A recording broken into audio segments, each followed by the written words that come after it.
Beginning about 334 BCE, Alexander the Great takes over Greece.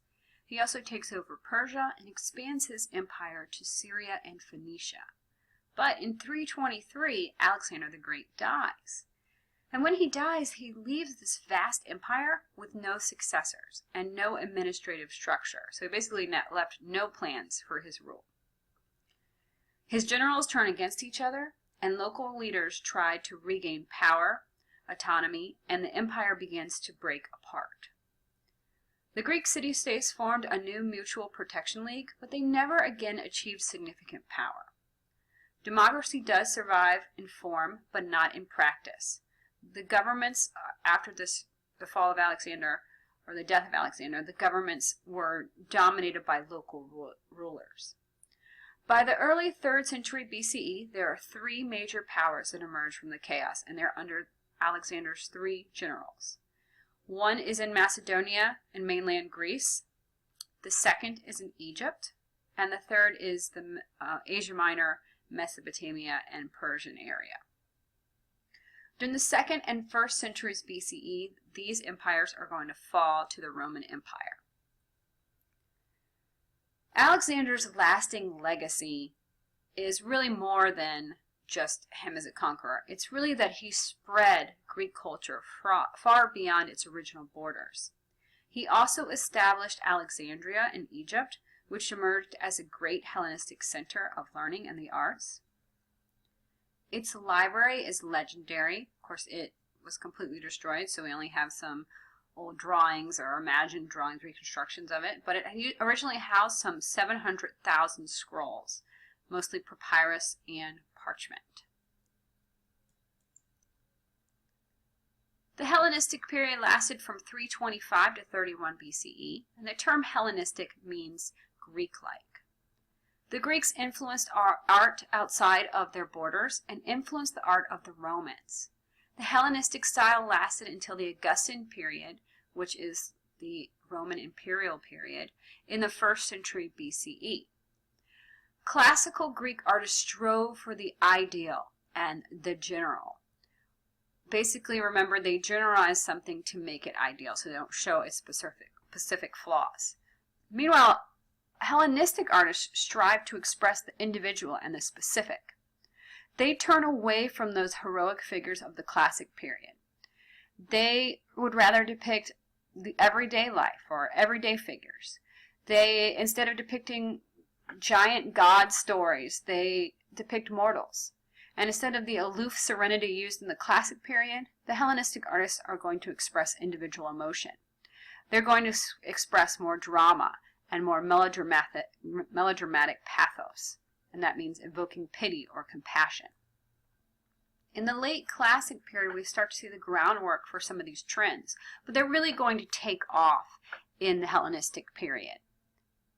We saw figures that looked like that they were thinking or daydreaming in the late classic period, not those stark, emotionless figures from the classic period. So we already saw that kind of going on. But here in the Hellenistic period, they are going to build on that, and they're going to expand on that. So they strive to appeal to the senses. They do this through lustrous surface treatments, and they strive to appeal to the emotions with dramatic subject matter and poses. So if we're going to talk about the classical period, we'll say, and we're going to define it in one word, we'll say classic period, idealism. If we're going to do the same thing for Hellenistic style, we'll say Hellenistic art, drama.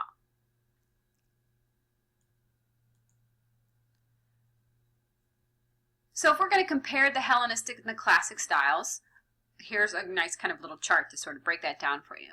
So during the classic periods, we have figures that stand in their own space. That means that they don't really interact with each other, and they don't really interact with the viewer either. The figures have smooth, sculpted surfaces, reflecting a clear, even light. They promote composure, stability, balance, and order, and of course, stoicism. And the artists only mean for the viewers to be intellectually committed to the subject. So they want you to look at the art and understand the story, and that's it. During the Hellenistic period, we start to see dramatic contrasts of light and shade play over complex forms in high relief with deep undercutting. This just makes it kind of like stage lighting and makes it more exciting. Figures have extreme expressions. They're very dramatic. They can be pain, stress, wild anger, fear, and despair. Figures also forcefully impose themselves on the viewer and the viewer's space. So they're trying to get us more involved in the art. Viewers are meant to emphasize with the scene and the subject matter. So no longer are you just like, I understand this story intellectually. You're like, I can feel this story. I am moved by this story. So that is one of their goals during this period. In sculpture in the Hellenistic period, Hellenistic sculptors produced a great variety of work in a wide range of material, techniques, and styles. The Hellenistic period is marked by two broad conflicting trends. Obviously, it's more complicated than this, but this is a survey class, so this is what we're going to kind of go with for right now. The two trends are the Pergamene style or the anti-classical style. And this is a trend that led away from classical models and towards experimentation with new forms and subject matters. The second style is a trend that led back to classical models, with artists selecting aspects of certain favored works by the 4th century BC artists and incorporating them into new styles. So they're really, it says that they're looking back at classical models, but really they're looking at late classical models. Now the Pergamene style, or the anti-classical style, was practiced in Pergamon, Rhodes, and other eastern centers in of Greek culture. Pergamon was a city in Western Asia Minor that was independent of Alexander the Great's successors. It became a leading center for art and the center of the anti-classical style.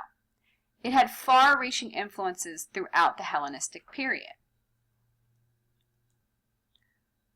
The new style, which is called the Pergamene or anti-classical style, was illustrated here in sculpture. This is the Gallic chieftain killing his wife and himself.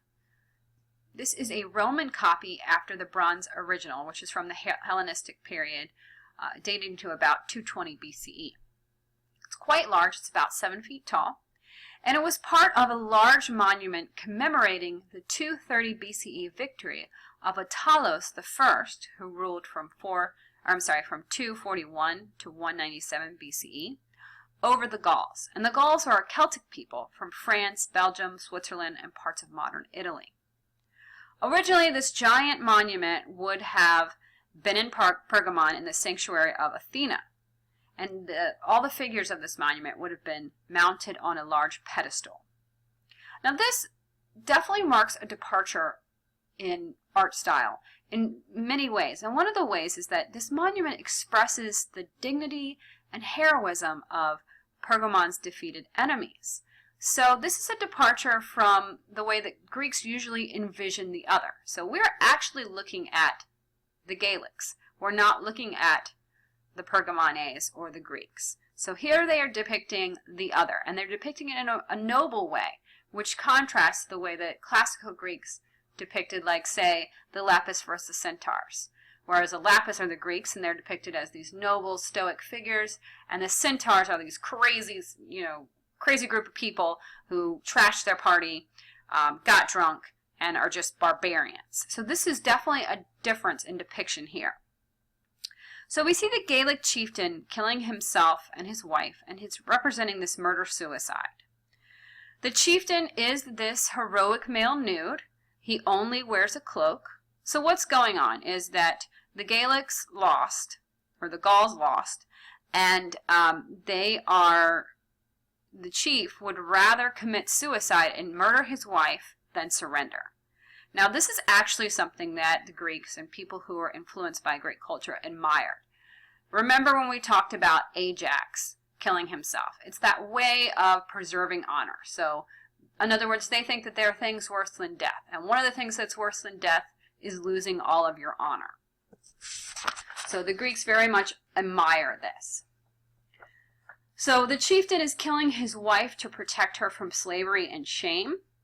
And so even though these are the Gauls and they're considered to be barbarians, they are portrayed as these noble heroes. The chieftain is plunging the dagger into his chest as he supports his dead wife.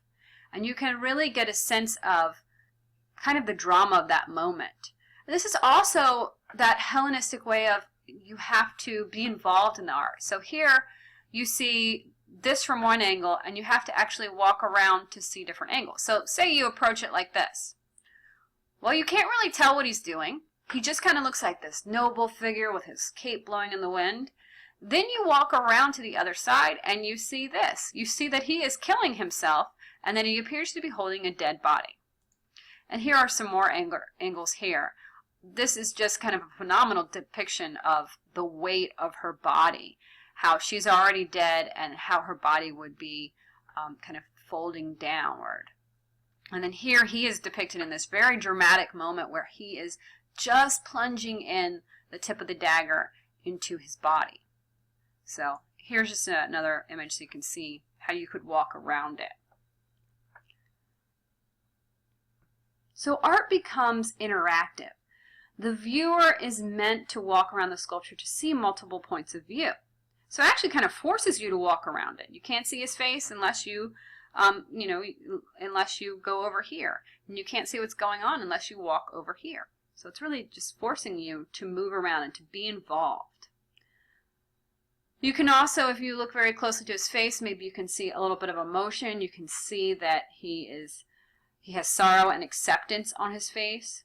And then his wife just kind of encapsulates the face of death there. Now another sculpture that is a part of this monument is the dying Gaelic trumpeter. And again, this is a Roman copy. So it was also mounted on that large pedestal. Here we have that athletic male nude. He's clearly not Greek because he has this, or Pergamone, because he has this mustache, as did the last guy. His hair is kind of wild looking, kind of makes him look a little bit like a barbarian. He wears a neck ring or torque, which is Celtic battle dress. And here he is at the moment where he is fighting death, but death is winning.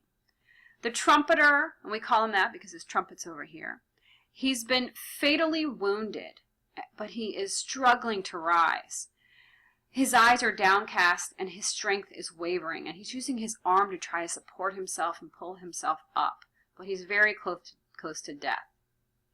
I love the way that the light plays off his skin, and we have these deep, and not to get like super personal with this guy, but we have these nice deep crevices here that really kind of help create this reflection of the light and create these really dark areas contrasting with these really lighter areas.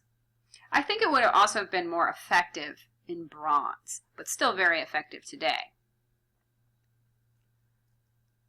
Here's just another angle here. The artist sought to find the viewer's admiration and pity in both of these sculptures. It's a deliberate attempt to evoke a specific emotional response. So while classical Greek art is denying the emotions for more stoic figures, Hellenistic art is all about emotion and drama.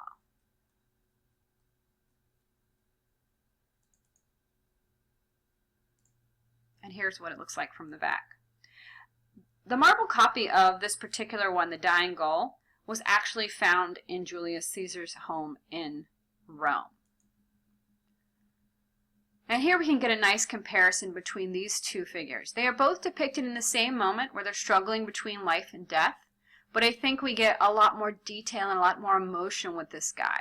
First of all, we have that nice undercutting that creates that play of light. We also have more modeling. Remember, this is based on line. If you look closely, you can see this nice modeling with the foot and the veins. We also, of course, have a little bit more emotion on this guy's face, where he really feels like he's grimacing and dying. This guy, he never looks like to me that he's grimacing at all, but some people think so. So see what you think. See if you think there are similarities and differences between these two depictions. And remember, this is from the Archaic period, but it's the very late Archaic period, so it's almost the Classic period.